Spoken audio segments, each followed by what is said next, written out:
Hello दोस्तों, आज इस वीडियो में हम लोग चक्रवृद्धि ब्याज सीआई से गुनी वाले प्रश्नों को हल करने के लिए सीखेंगे।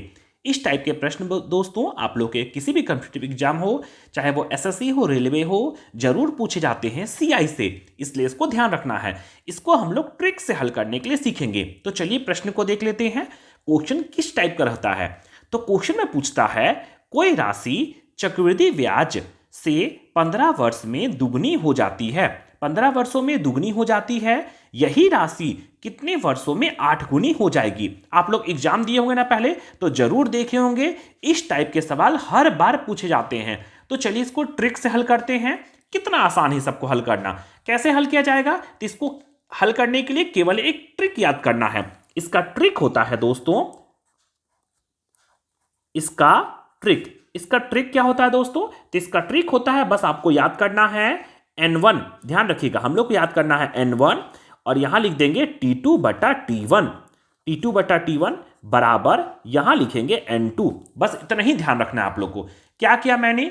N1 T2 बटा T1 बराबर N2, इतना याद कीजिएगा। आप लोग सिंपल से इसको हल कर दीजिएगा।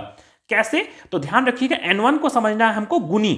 N1 को समझना है गुनी। जैसे N1 लिखा हुआ है मतलब यहां भी गुनी है, और N2 लिखा हुआ है मतलब यहां भी गुनी है। गुनी वाला को N1 N2 समझेंगे, और वर्ष जो दिया रहेगा उसको T1 और T2 समझेंगे, मतलब T को समय समझेंगे। नहीं समझ में आया ना?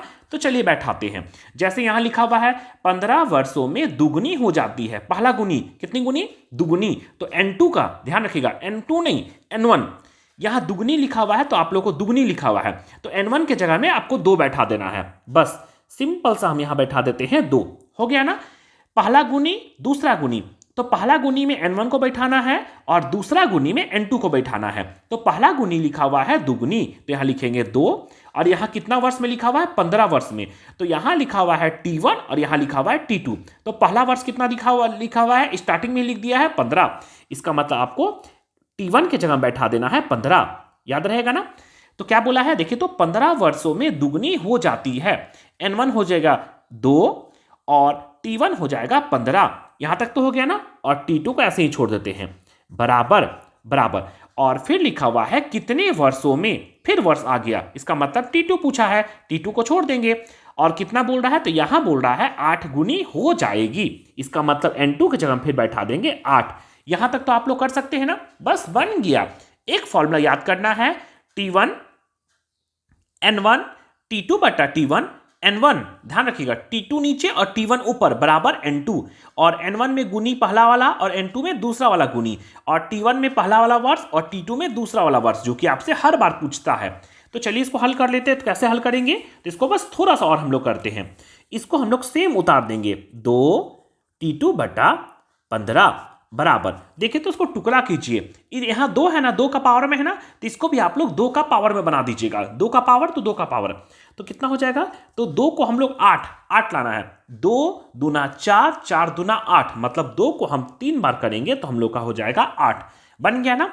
2 2 काट के उड़ा देना है। मेरे पास बचेगा क्या?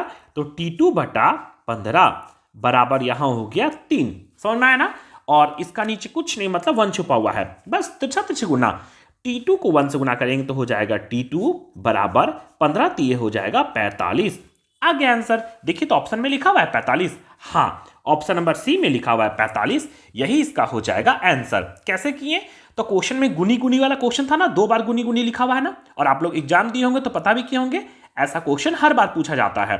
क्या किए थे? वो शॉर्टकट फॉर्मूला याद करना है, N1 T2 बटा T1 बराबर N2।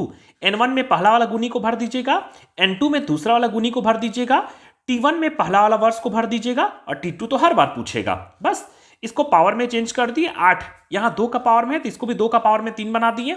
2 को 3 बार गुना करेंगे तो ये 8 आ जाएगा ना? नीचे कट गया, बेस काट दिए और इसको तिरछा तिरछी गुना किए तो मेरा आ गया 45। बन गया। इस टाइप के सवाल को आप लोग इस तरह से हल कर सकते हैं।